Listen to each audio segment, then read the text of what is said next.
అందరికీ స్వాగతం. ఈ పాఠంలో వేమన శతకంలో ఒక పద్యం నేర్చుకుందాం.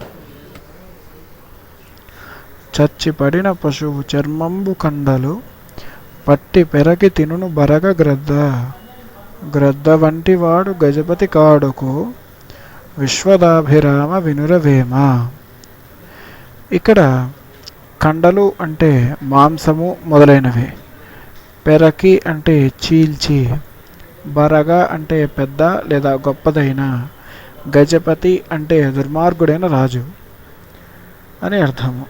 ఈ పద్యానికి భావము చచ్చిపడి ఉన్న పశువు చర్మము మరియు కండలు పట్టుకుని పెరకి అంటే చీల్చి, బరగ గ్రద్ద అంటే పెద్ద గ్రద్ద తింటుంది. ఈ గ్రద్ద వంటి వాడు గజపతి కాడా అంటే అవును అని అర్థం. ఈ పద్యం మరోసారి చూద్దాం. చచ్చిపడిన పశువు చర్మంబు కండలు, చచ్చిపడి ఉన్న పశువు చర్మము మరియు కండలు పట్టి పెరగి తినును బరగ గ్రద్ద, పట్టుకుని పెరకి అంటే చీల్చి, బరగ గ్రద్ద తింటుంది. గ్రద్ద వంటి వాడు గజపతి కాడుకు, గ్రద్ద వంటి వాడు గజపతి కాడా అంటే అవును అని అర్థము.